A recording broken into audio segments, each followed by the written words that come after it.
Wow! Kana booddee ani afaan Ingiliffaa hin danda'u jennee namoota afaan Ingiliffaa dubbatan irraan fagaan Oromoon Ingilish dandeettii dubbachuu, dhagahuu akkasumas barreessuu afaan Ingiliffaa keenyaa guddisuudhaaf kunoos jira. Maarree irra deddeebiitiin viidiyoo kana haa daawwannu. Let's start. Yeroo baay'ee yeroo nama waliin haasofnu namni ta'e waa ta'e wayii gaafa nu gaafatu iyyeen akkas natti fakkaata, akkuma kana natti fakkaata jennee ni deebifnaaf. So afaan Ingiliffaatiin akka kana jechuu yoo barbaanne I think so, I think so, I think so, I think so jennaa jechuudha. I think so. Lakkii akkas natti hin fakkaatu, akka kana natti hin fakkaatu jechuu yoo barbaanne immoo I don't think so, I don't think so, I don't think so natti hin fakkaatu, akkasii akka kana natti hin fakkaatu jennaa jechuudha. Yeroo baay'ee namoonni tokko tokko namoota akkeessus haa ta'u fakkeessus haa ta'u waan tokko tokko ni godhu. So gochoota sana balaaleffannee akka kanan godhin hin fakkeessiin fakkeessuuf yaaliin of ta'ii akka kana jennee afaan Oromiffaatiin yeroo baay'ee ni haasofna jireenya guyyaadhaa gara guyyaa keessatti.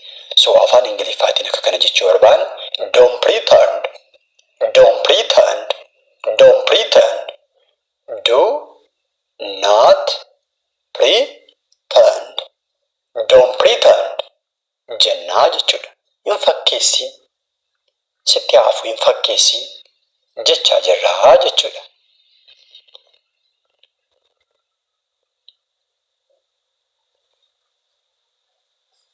Akkuma kana immoo yeroo baay'ee namni tokko akka malee ariifata yoo ta'e hin ariifatiinii, akkasin ariifatiin jechuu yoo barbaanne afaan Ingiliffaatiin maal jennaa?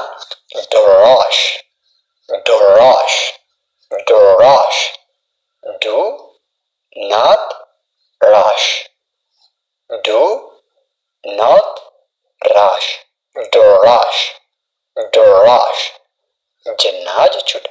Yeroo namni tokko nama tokko arrabsu yeroo arginu hin arrabsiinii, hin arrabsiin hin jenna.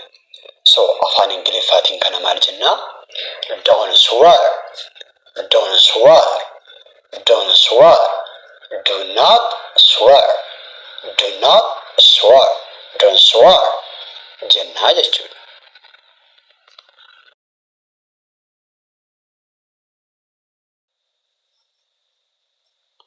Akkuma kana immoo hin sodaatin, jabaa hin sodaatin hin jenna. So akka kana jechuu yoo barbaanne afaan Ingiliffaatiin maal jennaa? Don't fear, don't fear, don't fear, do not fear, do not fear, don't fear, don't fear jennaa jechuudha. Ani hin sodaadhu, ani hin sodaadhu jennee afaan Ingiliffaatiin dubbachuu barbaanne immoo maal jennaa? I'm not jenna? No.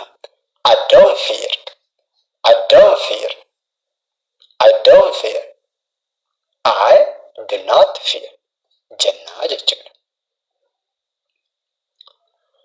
Hin odeessiin, callistee hin odeessiin namni tokko haasaa negatiivaa tokko gaafa inni odeessu akka inni odeessinu yookiis immoo akka inni zimmeedhu hin barbaanna yoo ta'e hin odeessiin hin jenna afaan Oromiffaatiin yeroo baay'ee. So isa kana afaan Ingiliffaatiin hin odeessiinii, callisiin odeessiinii dhiisii waan kana jechuu barbaanne don't gossip, don't gossip, don't gossip, don't gossip, do not gossip jennaa jechuudha. Hin odee akka inni dhiisuu barbaanneera jechuudha. Hin odeessiinii dhiisii waan kana yookiin nama hamachaa jiraachuu danda'a yookiin haasaa dhugaa hin taane, haasaa negatiiva ta'an haasaa jiraachuu danda'a. So don't gossip jennee hin odeessiinii jechuu dandeenya jechuudha afaan Ingiliffaa.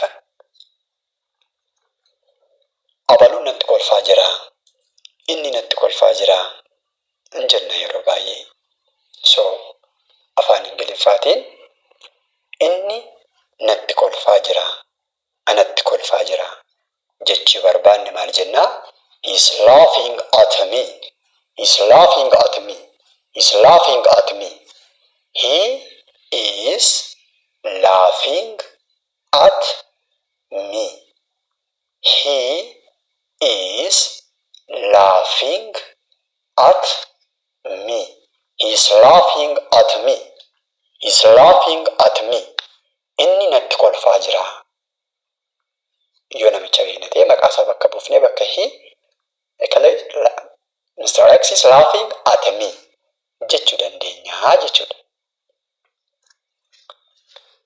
Akkuma kana immoo inni natti qoosaa jira. Inni natti qoosaa jira malee sirriimatti yookiis nagaraan haasa'aa jira miti hin jenna yeroo baay'ee. So Oromiffaanis akka kana jennu kana afaan Ingiliffaatiin inni natti qoosaa jira jechuu barbaanne maal jennaa? He's joking at me. He's joking at me. He's joking at me. He is joking at me. He's joking at me. He's joking at me. Inni natti qoosaa jira. Inni natti qoosaa jira jechuu dandeenya jechuudha. Nam tokko tokko immoo gaafa itti tolee arginu wanta ta'e wayii ta'ee fi gaafa isatti tolee arginu yookiis gaafa bareedee haa ta'u yookiis michootiin tokko ta'ee fi haa ta'u yookiis waama ta'e wayii isatti tolee gaafa jiru gaafa arginu sitti haa tolu. Sitti miidhagee haafu yookiis immoo kolfaa haafi yookiin gammada haafi ni jenna. So afaan Ingiliffaatiin maal jennaa kana? Keep smiling. Keep smiling. Keep smiling. Sitti tola haafu, gammada haafi, sitti tola haafu jechaa jirraa jechuudha afaan Ingiliffaatiin.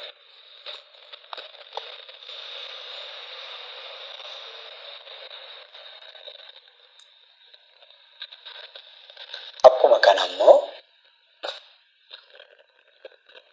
kana immoo yeroo baay'ee nam tokko tokko yeroo akka malee aariifatu yookiis immoo miira aariitiin waan tokko tokko gaafa dubbatu tasgabbaa'i jennee namicha tasgabbeessuudhaaf Oromiffaatiin tasgabbaa'i ni jenna. So afaan Ingiliffaatiin akka kana jechuu yoo barbaanne maal jennaa? Calm down yookiin immoo cool down jennaa jechuudha. Calm down yoo barbaanne immoo cool down jennaa jechuudha. Yeroo namni tokko waa ta'e wayii hojjetu wantichi gaariidha akka itti fufu barbaanna yoo ta'e gaariidha itti fufi. Wantichi wanta bareedaadha yookiis immoo karaa sirriidha jirta, karaa qajeelaadha jirta itti fufi jechuu yoo barbaanne actually yeroo inni miira aariitiin yeroo nam tokko waa balleessus itti fufi makkeetiin jenna. Sanas haa ta'u kana garuu itti fufi. Wanta hojjechaa jiru yookiis waan naqabee jiru sanatti itti fufi jechuu barbaanne go ahead jennaa jechuudha. Go ahead